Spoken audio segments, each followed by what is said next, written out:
Hi folks, welcome to another D2 webinar. Sorry we are recording this and not live like we normally are, Daryl. Yes. Speaking of Daryl, nice to have you back after a couple of weeks away. Oh, yes. I wouldn't wish this flu bug on anybody, Well, but I feel a lot better. Yeah, considering we went from February 16th to March 1st. Yeah. That's you were out for quite a while. I was, but back to normal. Raring to go. And so today, folks, we are going to be talking about board orientation. Yes. Sounds dry. It does, but it's very important, and I'm going to make it a little lively. Right. So, I mean, for most of us, when we think of board orientation specifically, we think, oh, the newbie comes and he's going to be shown around the place and I'm going to find out what it's all about and that sort of thing.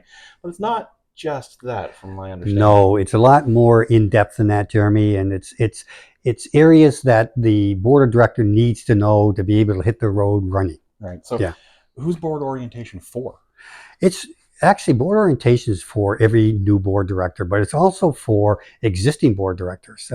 It's a good refresher, and quite frankly, many board directors that I have met with have never ever had a board orientation. Oh, I know. I've been on a few boards myself, and every time I've gone, you kind of have to, you're thrown to the wolves almost. It's like you spend the first 4 meetings going, okay, how does this all work? What am I supposed to do? Well, exactly. I'm just going to give you a little bit of an overview here. For example, I've had different board members talk to me, Jeremy, about board orientation, and they never ever heard of it.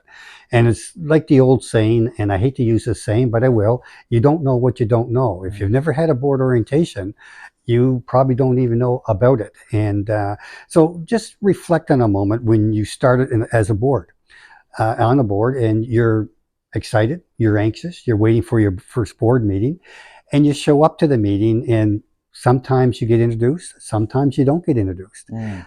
Sometimes people acknowledge you around the table and some don't, but you're there, you haven't had any information provided to you, so you're a little apprehensive for sure. The meeting goes on, and all of a sudden you're way over your head. You feel that you're overwhelmed. You leave the board meeting, you're frustrated, and you say, why did I even bother doing this? And you're wondering what's going on. And unfortunately, I hear a lot of that same situation from a lot of board members. They feel that they're overwhelmed and they just don't know what's going on. And some board members will leave right away. They last a meeting or two, and some will stick it out and still struggle through the process. And but it's not a good situation to be in. Right. So, what would you say to someone who's leading their board and they go, well, it's a rite of passage. You're supposed to figure this out. It's how I weed you out. I mean, that doesn't seem right. No, those days are gone. You need to be able to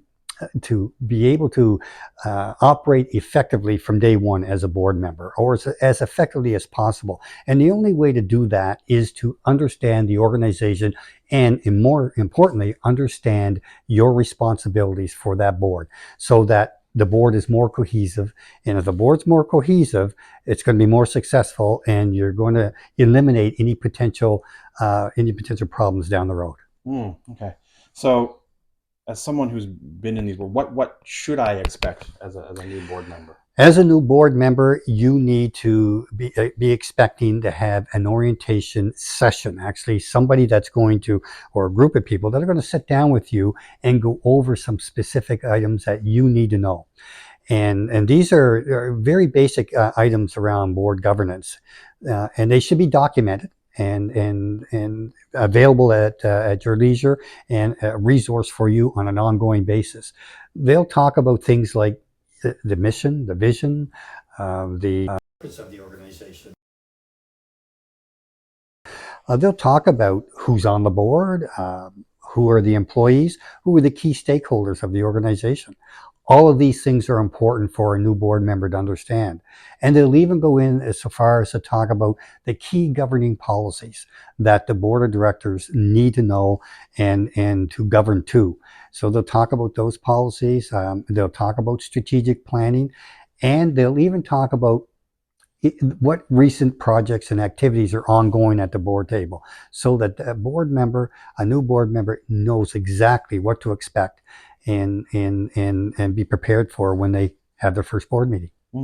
Should it be tailored to the specific role that that board member is taking, or do you have a generic one? Do you have both? How?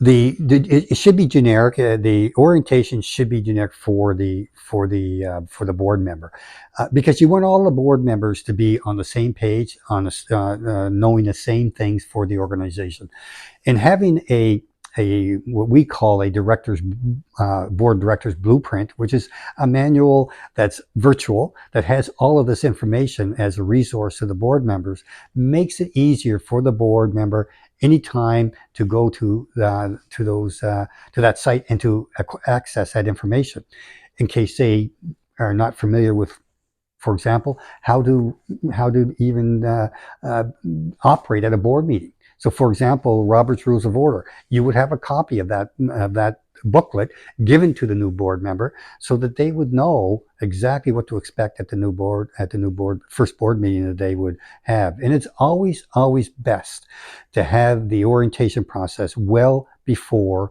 the first official board meeting or first activity that the new board member will attend. Right. So if someone hasn't been doing board orientations and they're like, why should I even bother?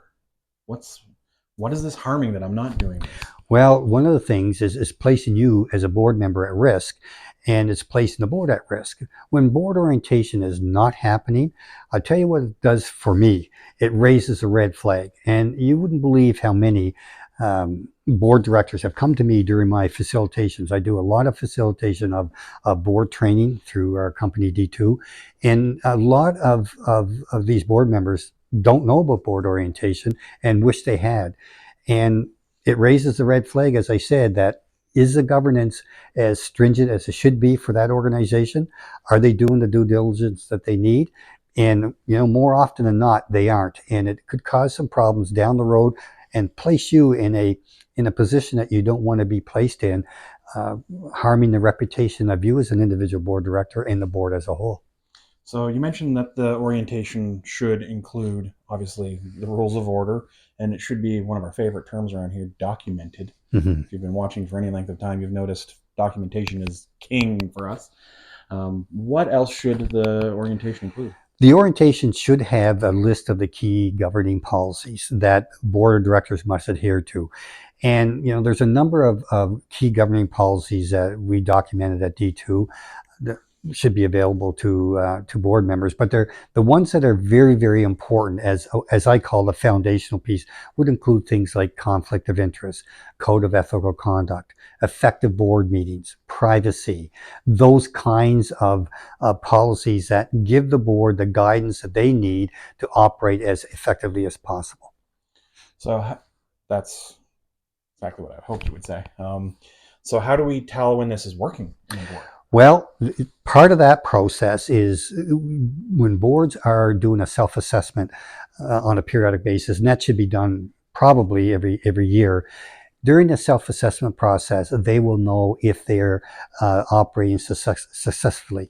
When you have an orientation, first, it should be done independently. It shouldn't be done by the board itself, because there could be a conflict and there could be areas missing.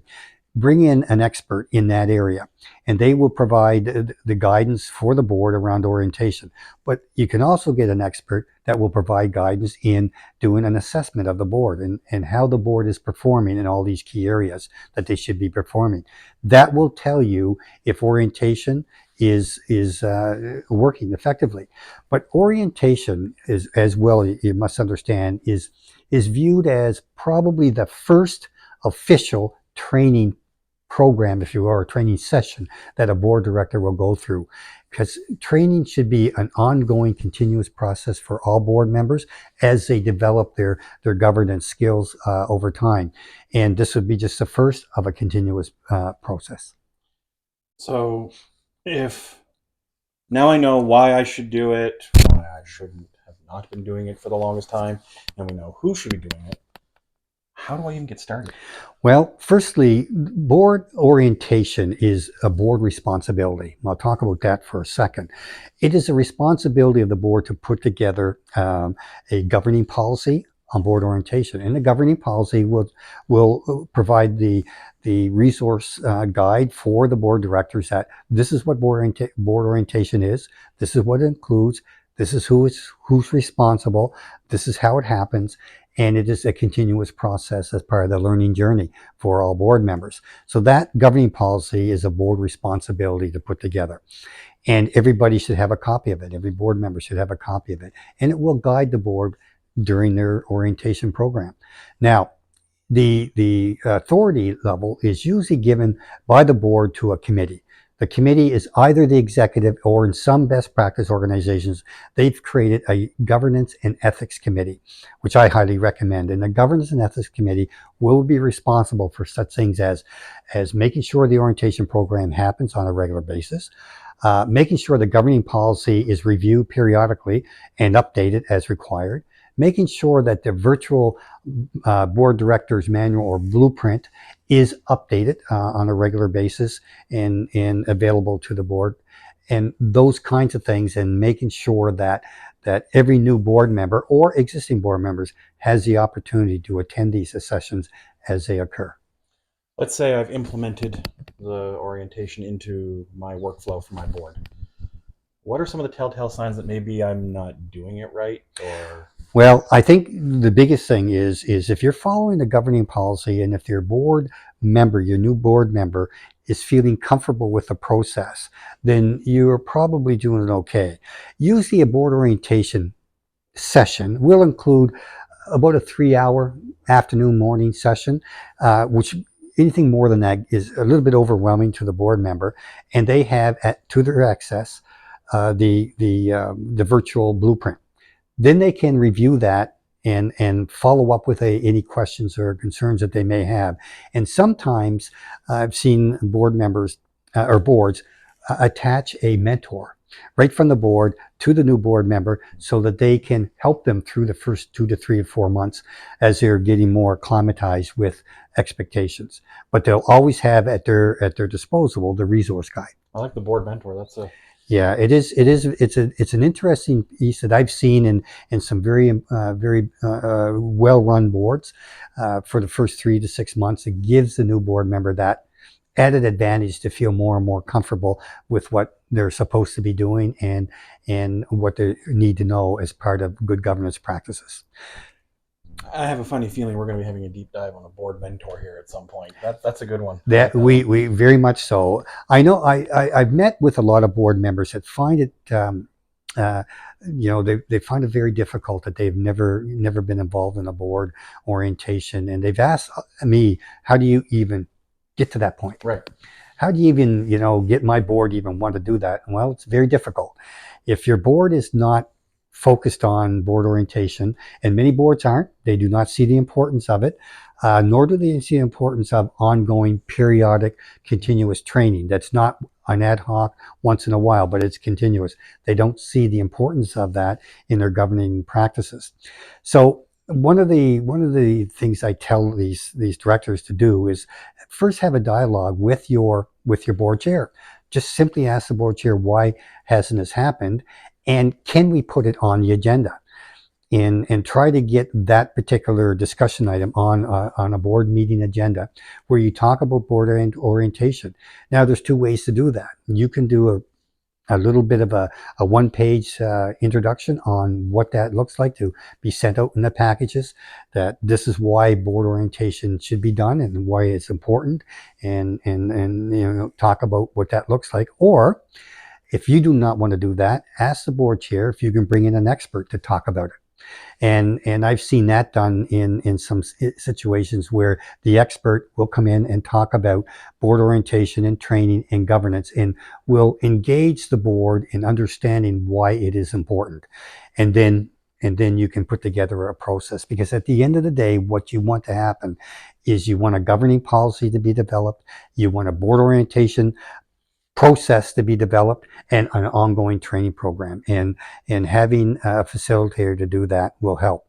If you can't get the board on board, pardon the pun, to do have this done, to have a board orientation presentation done to the board, then at least see if you can have some training programs put in place, because the training programs may lead down the road to board orientation.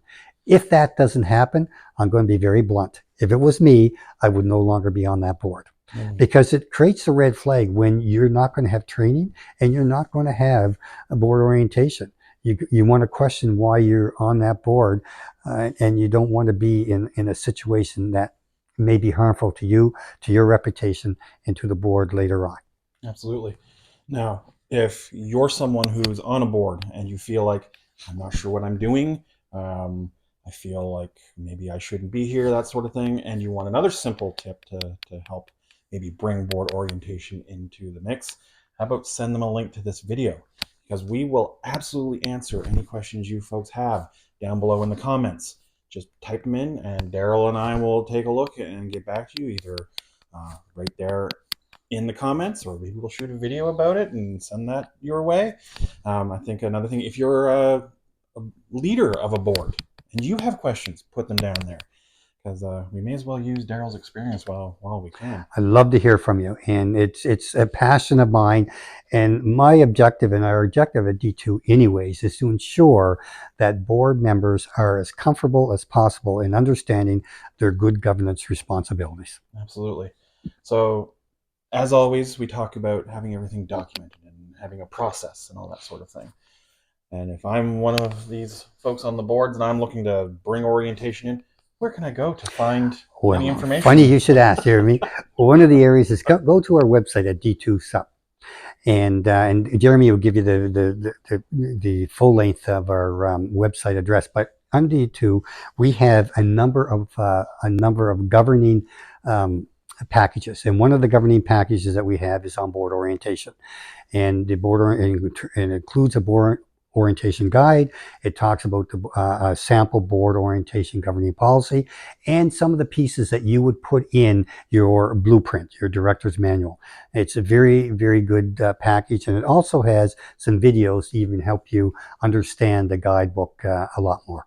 Yeah, it goes from A to Z, the whole gamut through, teaching you how to do a proper board orientation. And the URL is d2sup.com. If you have any questions, want to find any of our other resources, there's even a free course there if you want to try it out, that kind of thing.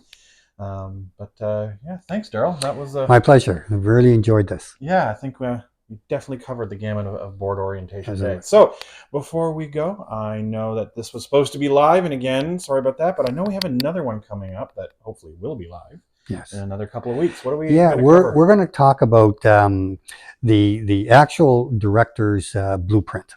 What a board director's blueprint would cover specifically, and I'm going to go over a table of contents of a generic booklet that you would put together, and it would be virtual. Some people do it on a manual basis, but that's very cumbersome.